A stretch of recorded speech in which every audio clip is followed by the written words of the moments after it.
오늘 하나님 말씀 보겠습니다. 하나님 말씀은 요한복음 14장 27절 말씀입니다. 신약성경 173쪽에 있습니다.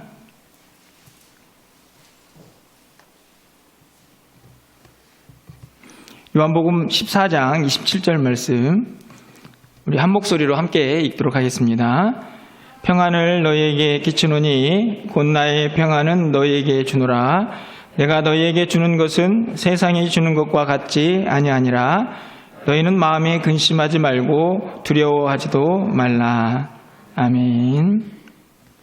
할렐루야. 네, 3월 세 번째 주일 또 하나님께 예배합니다. 우리 함께 예배에 참여하는 우리 모든 성도님들, 또 예배당에서 또 영상으로 참여하는 모든 분들에게 하나님의 충만하신 은혜가 넘치는 귀한 시간이 되기를 간절히 소망합니다.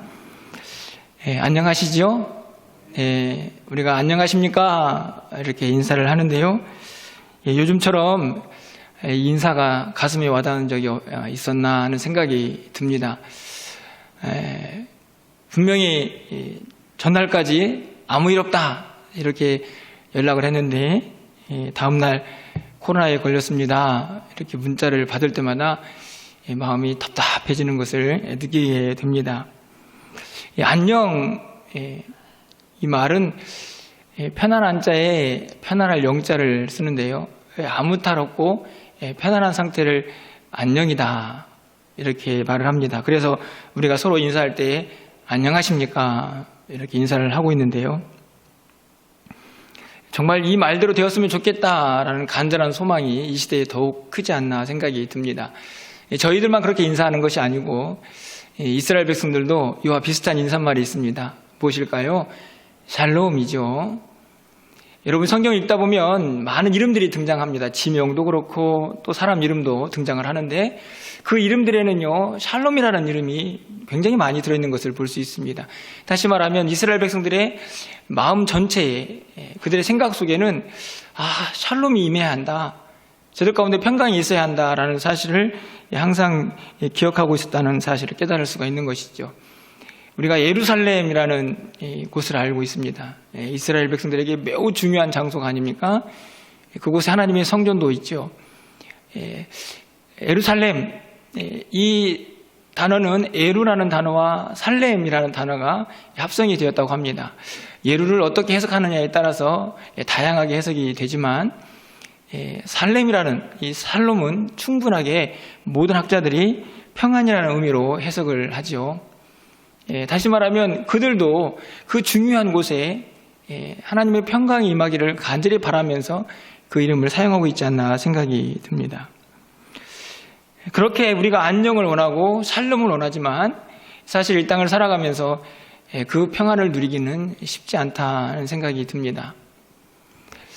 여러 가지 이유가 있겠지만 한 가지 이유는 우리가 너무 많은 것들과 연결이 되어 있기 때문이죠. 나 스스로 나 혼자만 평안해서는 그 평안을 지킬 수가 없는 시대를 살고 있습니다. 여러분 그렇지 않습니까? 내가 건강한데 내가 평안한데 우리 가족 식구 중에 누구 한 명만 아프거나 몸이 좋지 않으면 이내에 걱정과 염려가 밀려와서 우리의 평안이 깨지죠. 사회적으로 봐도 코로나 때문에 많은 사람들이 힘들어하고 있습니다. 나만 안 걸리면 평안할 것 같은데 그렇지 않지 않습니까? 사회적인 구조가 그 인프라들이 다 연결이 되어 있어서 참 많은 힘든 시간들을 보내고 있습니다. 워낙 위중증 환자들이 많아져서 병원 가기가 어려워지고 있습니다. 죽는 사람들이 많아져서 장례식도 어려워지고 있습니다. 약국에서는 약들이 동인하는 그런 현상도 빚어지고 있습니다. 나만 안 걸리면, 나만 평안하면 괜찮은 것 같지만 이 시대가 그런 시대가 아니라는 말씀이죠. 그래서 더욱 평안을 유지하기가 어렵지 않나 생각이 듭니다. 우크라이나라는 곳에서 전쟁이 일어나고 있습니다. 우리나라에서 한 번 거쳐서 13시간 정도 걸리는 먼 거리에 있는 나라입니다. 그곳에서 전쟁이 일어났습니다. 나와 무슨 상관이 있을까? 나는 평안하다. 이렇게 생각이 들지만 그렇지도 않습니다. 최근에 어떤 기사를 보니까 유가가 기름값이 막 뛰어가지고 운전으로 또 뭔가를 수송하면서 생계를 유지하는 분들이 기름값이 올라서 한 달에 수입이 3, 40만 원 정도가 많게는 50만 원 정도가 줄었다고 합니다. 직접적으로 저 멀리에서 전쟁이 일어나고 있지만 당장 나에게 내 평안을 빼앗는 일들이 일어나고 있는 것이죠. 모두가 다 연결이 되어 있기 때문입니다. 그래서 나 혼자만의 평안이 아니고 사회와 국가와 전 세계가 평안을 해야 평안을 누릴 수 있는 그런 시대를 살고 있는 것이죠. 여러분은 평안하신가요? 여러분 어떠십니까? 여러분에게 평안하십니까? 이렇게 물어보면 아마 머리가 좀 복잡해지지 않나 생각이 듭니다. 저도 마찬가지입니다. 어떤 때는 평안한데 어떤 때는 평안하지 않을 때가 또 우리 가운데 있기 때문이죠. 여러분, 이 땅 가운데 진정한 평화가 있습니까? 있다면 그 평화는 어디서 오는 것입니까? 그 평화는 어떻게 찾을 수가 있는 것일까요?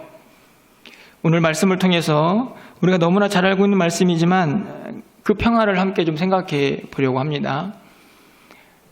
예수님께서 제자들과 십자가를 지시기 전에 마지막 밤을 보냅니다. 떡을 떼고 이런저런 이야기를 합니다.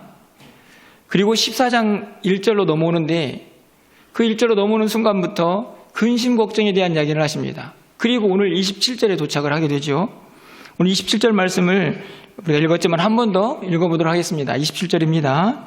평안을 너희에게 끼치노니 곧 나의 평안을 너희에게 주노라. 내가 너희에게 주는 것은 세상이 주는 것과 같지 아니하린. 너희는 마음에 근심하지 말고 두려워하지도 말라. 우리가 너무나 잘 알고 있는 말씀입니다. 정말 이렇게 되기를 소망하죠. 그런데 오늘 본문에 있는 말씀 속에서 우리가 왜 평안을 누리지 못하고 그것이 쉽지 않은가 하는 이유를 좀 생각해 보게 됩니다. 그것은 우리의 마음이 무너지기 때문이라 이렇게 기록을 합니다. 오늘 27절 하반절 말씀을 보면요, 너희는 마음에 근심하지 말고 두려워하지 말라 이렇게 말씀을 합니다. 마음에 근심, 두려움. 다시 말하면 평안이 깨어지는 것은요, 우리의 마음의 상태와 밀접하게 연관되어 있다는 사실을 우리가 알 수가 있습니다. 여러분, 14장 1절도 이렇게 시작을 합니다. 너희는 마음에 근심하지 말라. 마음에 근심하지 말라. 근심, 두려움이 마음이 생기고 그 마음이 깨어지면 그 안에 평강도 함께 깨어진다 하는 것을 말씀을 통해서 깨달을 수 있습니다. 여러분의 마음은 어떨 때 깨어집니까? 그리고 그 마음이 깨어지면서 어떨 때 평화가 깨어집니까? 여러분 살펴보시면 여러분 주변에 있는 외적인 환경들이 여러분의 마음에 두려움과 근심을 가져다 줍니다. 그렇지 않습니까? 우리 주변에 있는 많은 영역들이 우리를 힘들게 하고 어렵게 합니다. 마음이 깨어지고 평안도 깨어지죠. 최근에 강원도에 큰 불이 났습니다. 여러 곳에서 불이 났습니다. 한 곳에서 불의 원인을 찾았더니 한 사람이 불을 질렀습니다. 왜 질렀냐고 물어봤더니 사람들이 나를 무시해서 되게 단순한 이야기처럼 보이지만 어처구니 없는 것처럼 보이지만 살펴보면 사람들이 나를 무시했다는 것은 외적인 환경이죠. 그 이야기가 내 마음속에 들어왔습니다. 내 마음속에 불안을 야기했겠죠. 마음의 평화가 깨졌습니다. 그랬더니 결국 불을 질렀습니다. 엄청난 사건이 발생을 했죠. 사실은 되게 단순해 보이지만 우리의 모든 삶의 작용들입니다. 외적인 환경들이 내 마음속에 있는 그 무엇인가를 자극하고 그것이 우리 안에 있는 두려움, 불안을 일으킵니다. 그리고 마음이 무너지면서 평안도 깨지죠. 오늘 주님께서 그래서 마음에 근심하지 말라 이 말씀을 하고 있는 것입니다. 뿐만이 아닙니다. 외적인 환경뿐만 아니라 우리의 마음을 무너뜨리는 것은요, 우리 안에 있는 죄악된 본성도 있습니다. 다시 말하면 정욕이죠. 야고보서 4장 1절 말씀에 보면 이렇게 기록이 되어 있습니다. 너희 중에 싸움이 어디로부터, 다툼이 어디로부터 나느냐? 너희 지체 중에서 싸우는 정욕으로부터 나는 것이 아니냐? 이게 욕심입니다. 우리 안에는요, 외적인 상관없이 이미 내 마음속에 욕심이 있습니다. 더 많이 갖고 싶고, 더 많이 누리고 싶고, 그런데 그것이 충족되지 않으면 어떤 상태가 될까요? 불안해지죠. 그것을 붙잡고자 하는 마음들이 더 강렬해집니다. 그러면서 평안이 깨지죠. 다시 말하면 우리가 외적인 영역이든지 내적인 영역이든지 우리의 마음의 상태를 무너뜨리고 그래서 평화가 깨어지는 일들이 너무나 우리 안에 자주 일어나고 있다는 사실입니다. 그래서 잠언 4장 23절에서 우리가 잘 아는 마음을 지켜라 하는 말씀이 기록이 되는 것입니다. 모든 지킬 만한 것 중에 더욱 내 마음을 지키라. 생명의 근원이 여기서 난다. 이렇게 말씀합니다. 마음을 지켜야 우리 안에 진정한 평화를 누릴 수가 있다 하는 것이죠.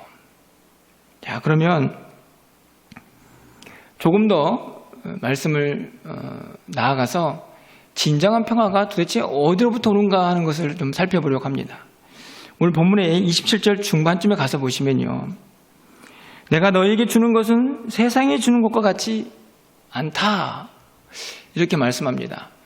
여기서 주는 것은 평안을 이야기하는데요. 이 말씀을 잘 보면요. 세상도 평안을 주는구나 하는 사실을 깨달을 수 있습니다. 세상도 평화를 줍니다. 여러분, 그런데 세상이 주는 평안의 한계가 무엇일까요? 예수님은 왜 세상에 주는 평안이 아니고 내가 주는 평안, 그것은 세상과 다르다라고 말씀을 하실까? 그 이유를 생각해 보면 세상에 주는 평안은 분명한 한계를 가지고 있기 때문입니다. 예를 들어보면 물질이 많으면 평화로울 수 있습니다. 건강하면 평화로울 수 있죠. 형통하면 평화로울 수 있습니다. 그런데 그것들은 일시적이다. 그것들은 언제든지 변할 수 있다라고 말할 수 있습니다. 그렇지 않습니까? 건강할 때는 평화로운데 병이 들면 우리의 마음속에 불안과 염려가 생겨나서 평안이 깨어집니다.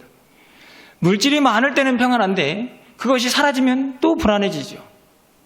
뭔가 일이 잘 될 때는, 형통할 때는 평안하다 생각하지만 조금만 어렵고 고난이 닥쳐오면 그 평안이 다 깨어져 버립니다. 세상이 주는 평안의 한계죠. 그런데 안타깝지만 많은 사람들이 그 평안을 쫓고자 하고 그 평안이 진짜 평안이라고 착각을 하며 삽니다. 그것을 붙잡으면 계속해서 평안이 유지될 것이라고 생각을 하는 것이죠. 우리도 가끔은 그 평안에 속기도 합니다. 예수님께서 분명히 말씀하시죠. 나는 너희들에게 세상이 주는 평안과는 다른 평안을 주겠다. 무엇이 다를까요? 그 평안은 영원한 평안이고 그 평안은 참된 평안입니다. 예수님께서 우리에게 주시는 평안은 세상이 주는 가변적이고 일시적인 평안과는 근본적으로 차이가 있는 그런 평안을 예수님께서 우리에게 약속하십니다. 그 평안은 어떤 평안입니까? 오늘 성경에 보니까 나의 평안이다. 나의 평안. 이게 예수님의 평안이죠. 그 예수님이 가지고 있는 평안을 주시겠다고 말씀하시는데 이 말씀은 곧 예수님을 주시겠다는 말씀입니다. 왜냐하면 예수님이 평안이시기 때문입니다. 그렇다고 하면요, 이 평안을 얻기 위해서 우리에게 반드시 필요한 것이 있습니다. 세상과는 근본적으로 다른, 변하지 않는 이 평안을 누리기 위해서 우리에게 반드시 필요한 것, 그 평안이 바로 예수 그리스도로부터 오기 때문에 우리가 그 평안을 누리기 위해서 반드시 필요한 믿음, 그것이 우리에게 요구된다는 것이죠. 여러분, 요한복음 14장 1절로 다시 한번 가봅니다. 말씀이 이렇게 기록되어 있습니다. 너희는 마음에 근심하지 말라. 하나님을 믿으니 또 나를 믿으라.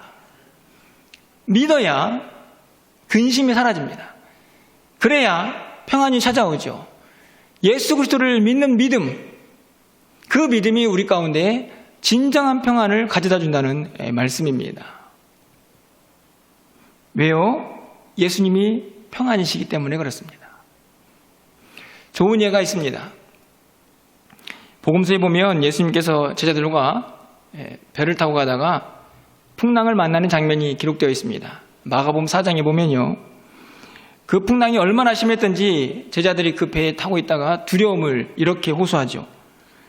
마가복음 4장 38절 말씀입니다. 예수께서는 고문에서 베개를 메고 주무시더니 제자들이 깨우며 이르되 선생님이여 우리가 죽게 된 것을 돌보지 아니하시나이까. 지금 풍랑이 일어났습니다. 배가 금방 뒤집힐 것 같습니다. 제자들은 예수님을 깨웁니다. 이야기합니다. 저희가 죽게 될 것 같습니다. 두려움이 찾아온 것이죠. 왜 우리를 돌보지 않으십니까? 예수님을 깨우면서 하는 제자들의 반응입니다. 예수님께서 바다를 꾸짖어 잠잠하게 하셨죠. 그리고 40절에서 이렇게 말씀하십니다. 이에 제자들에게 이르시되 어찌하여 이렇게 무서워하느냐? 너희가 어찌 믿음이 없느냐? 이 말씀을 잘 보십시오. 왜 그렇게 무서워하느냐? 다시 말하면 왜 그렇게 불안해하느냐? 왜 그렇게 떨려하느냐? 그렇죠? 그런데 이 말은 다시 말하면 왜 평안이 깨어졌느냐? 그런데 그 이유를 예수님께서는 너희가 왜 믿음이 없느냐라고 진단하십니다. 그들에게 두려움, 무서움이 찾아온 이유는요. 그래서 평안이 깨어져 버린 이유는 믿음이 없기 때문이다 라고 하는 말씀이죠. 여러분 보십시오. 여러분 그 배는요 큰 배가 아닙니다. 몇만 톤 되어가지고 그 사람 한번 만나려면 너무나 멀리 있는 그런 큰 배가 아니죠. 그냥 고기 잡는 작은 배입니다. 예수님이 너무 가까이 계셨습니다. 하지만 그들은 풍랑을 보며 두려워하지요. 외적인 환경을 보면서 그들의 마음이 깨어져 버린 것입니다. 무너져 버린 것이죠. 동시에 평안도 깨어졌습니다. 여러분 그들의 모습이 혹시 오늘 우리들의 모습은 아닙니까? 우리가 예수를 믿습니다. 예수님이 늘 우리와 동행한다고 그렇게 고백을 하죠. 하지만 그럼에도 불구하고 우리에게 예수님을 향한 확실한 믿음이 없다고 하면 우리는 늘 풍랑 앞에서 두려움을 갖게 될 것입니다. 무서워하게 될 것입니다. 우리의 마음은 깨어질 것이고 평안도 깨어질 것입니다. 오늘 우리가 이 땅을 살아가면서 풍랑 앞에 무너지는 이유는 바로 믿음이 없기 때문입니다. 우리의 마음속에 불안과 염려가 생겨나는 이유는 믿음이 없기 때문입니다. 우리의 마음속에 평안이 깨어지는 이유도 믿음이 없기 때문입니다. 평안을 주시겠다 약속하시는 그 주님을 향한 믿음이 온전하지 못하기 때문이라는 사실입니다. 성경은 계속해서 말씀합니다. 예수님은 평강이다. 이사야 9장 6절 말씀이죠. 이사야 선지자를 통해서 장차 태어날 이 땅에 오실 메시아를 예언하는 말씀입니다. 이는 한 아기가 우리에게 낳고 한 아들을 우리에게 주신 바 되었는데 그의 어깨에는 정사를 메었고 그의 이름은 기묘자라 모사라 전능하신 하나님이라 영존하신 아버지라 평강의 왕이라. 예수님이 평강의 왕이십니다. 그분이 주시는 평강은 그래서 참된 평강이고 영원한 평강입니다. 그분을 믿으면 우리 가운데 그 평강이 임할 것을 약속하고 있는 것이죠. 구약의 예언만이 아닙니다. 이 땅 가운데 그 예언하신 대로 예수님께서 오셨습니다. 그 오실 때에 목자들에게 천사들이 나타나서 이렇게 예수님을 찬양하죠. 누가복음 2장 14절 말씀입니다. 지극히 높은 곳에서는 하나님께 영광이요 땅에서는 하나님이 기뻐하시는 자들 중에 평화로다. 예수님이 땅에 오심으로 이 땅 가운데에 그를 기뻐하는 모든 사람들에게 진정한 참된 평화가 임하게 될 것이다 약속을 하셨습니다. 왜 그럴까요? 그분이 평안이시기 때문입니다. 예수님께서 이 땅에 오셔서 우리를 위하여 행하신 일들을 성경은 평강의 일이다, 평안의 일이다 분명히 말씀하지 않습니까? 에베소서 2장 14절 말씀입니다. 그는 우리의 화평이신지라, 그는 우리의 화평이신지라. 평안이라는 말씀이죠. 둘로 하나를 만드사 원수된 것 곧 중간에 막힌 담을 자기 육체로 하시고. 예수님의 십자가 사건입니다. 그분이 십자가에 죽으심으로 말미암아 하나님과 우리 사이에 있는 모든 죄악, 그것으로 인하여 가로막힌 모든 담들이 다 허물어졌죠. 그래서 예수님을 우리는 화목제물이다 이야기합니다. 그분을 통하여 우리 가운데 참된 화평이, 평안이 이루어졌기 때문이죠. 그런데 예수님의 십자가 사건이 단순히 하나님과 우리 사이에 있는 막힌 담만 허물었습니까? 그렇지 않습니다.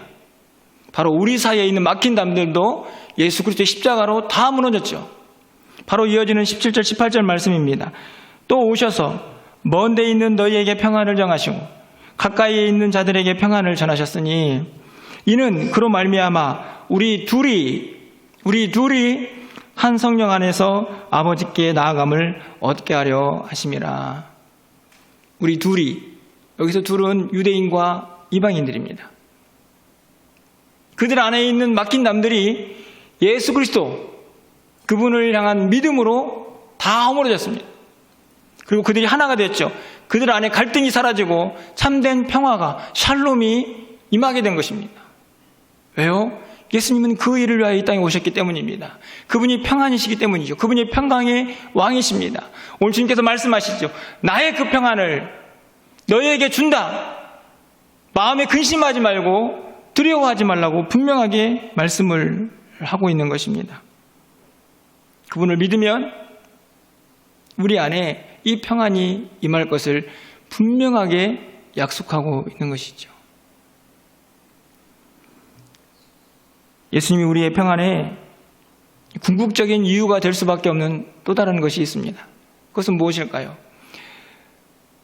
이 땅에 살아가는 우리의 마지막 순간까지 우리를 불안과 공포로 몰고 가는 것이 무엇입니까? 죽음이죠. 우리가 겉으로는 다 죽음을 초월했다 말하지만 죽음 앞에서 담대한 사람은 많지 않습니다. 다 불안과 염려와 공포가 있습니다. 하지만 주님께서 뭐라고 말씀하십니까? 나는 부활이요 생명이다. 예수님께서 부활의 첫 열매가 되셔서 죽음의 공포, 불안과 염려 속에 살고 있는 우리 모두에게 죽음 이후에도 우리 가운데 영원한 생명이 약속되어 있다는 사실을 분명하게 말씀하셨습니다. 죽음을 떨쳐버리라는 것이죠. 죽음의 공포를 이겨내라는 말씀입니다. 그래서 부활하신 주님이 공포 가운데 있는, 두려움 가운데 있는 제자들에게 나타나셨습니다. 그래서 하신 말씀이 무엇인가요? 요한복음 20장 19절 말씀입니다. 이날 곧 안식 후 첫날 저녁 때에 제자들이 유대인들을 두려워하여 모인 곳에 문들을 닫았더니 예수께서 오사 가운데 서서 이르시되 너희에게 평강이 있을지어다. 제자들은 두려웠습니다. 무엇이 두려웠을까요? 자기들이 믿고 따랐던 예수님까지도 그렇게 십자가에 못 박을 정도면 우리들쯤이야, 그런 생각이 들었겠죠. 죽음에 대한 두려움 분명히 밀려왔을 것입니다. 그것 때문에 두려웠습니다. 불안했습니다. 다 문을 닫고 있는 사이에 부활하신 예수님께서 나타나셨습니다. 죽음을 이기신 주님께서 나타나셨습니다. 말씀하셨습니다. 평강이 있을지어다. 평안하라. 오늘 나의 평안을 너에게 준다. 그 평안은 세상과 다르다 라고 말씀하시는 주님과 다르지 않습니다. 십자가를 지시기 전에도 그들에게 평안을 약속하셨습니다. 십자가에 죽으시고 부활하신 후에도 그들 가운데 찾아오셔서 평강을 약속하시죠. 평강이 있을지어다. 평안할지어다. 내가 평강이다. 내가 평안이다. 우리가 잘 알고 있는 것처럼 이후의 제자들은 그 죽음의 공포를 극복합니다. 그래서 예수님을 위하여 온전히 모든 것들을 바칠 수 있는 그런 삶을 살게 되죠. 두려움, 죽음의 공포도 능히 이겨내는 그 평안을 누리며 끝까지 사는 제자들이 됩니다. 여러분, 우리가 이 땅을 살아가는 동안에요, 우리가 붙잡아야 할 진정한 평안이 무엇입니까? 혹시 세상이 주는 평안으로 그것이 진짜 평안이라고 착각하며 혼동하며 살고 있지는 않습니까? 그것을 붙잡고 있지는 않습니까? 오늘 주님께서 말씀하십니다. 세상이 주는 평안은 내가 주는 평안과 다르다. 내가 주는 평안이 진짜 평안이다 말씀하시며 예수님께서는 그 주님 앞에 그 주님을 붙잡고 그 변함없는 평안을 누리며 우리 모두가 살아가기를 원하고 계십니다. 믿어라. 내가 평강의 왕으로 왔으니 나를 믿는 자에게 나의 평안을 부어주겠다 라고 우리에게 약속하시면서 말입니다. 그렇다고 한다면 우리의 평안이 무너지고 우리가 이 땅을 살아가는 동안에 자꾸만 때로는 평안했다가 때로는 평안하지 않는 이유를 우리는 쉽게 생각해 볼 수 있습니다. 우리의 믿음이 흔들리고 있기 때문이죠. 우리의 믿음이 연약해지고 있기 때문에 그렇습니다. 주님을 확실히 붙잡은 사람은 그 주님 안에서 평안을 누리게 되어 있기 때문이죠. 우리가 한 걸음 더 나아가서 도대체 주님을 믿는다는 것은 무엇을 의미할까요? 그것은 우리의 모든 것을 다 맡기는 것을 의미합니다. 주님을 믿는다면 우리의 모든 상황과 우리의 모든 것을 주님께 다 맡겨드리는 것입니다. 여러분, 빌립보서 4장 6절과 7절 말씀을 보겠습니다. 아무것도 염려하지 말고 다만 모든 일에 기도와 간구로 너희 구할 것을 감사함으로 하나님께 아뢰라. 그래야 모든 지각에 뛰어난 하나님의 평강이 그리스도 예수 안에서 너희 마음과 생각을 지키시리라. 하나님의 평강이 예수 그리스도를 통하여 우리 가운데 임하게 됩니다. 그 평강이 우리의 마음과 생각을 지키죠. 그래야만 평안이 깨어지지 않을 수 있기 때문이죠. 근데 그러기 위해서는 어떻게 합니까? 아무것도 염려하지 말아야 합니다.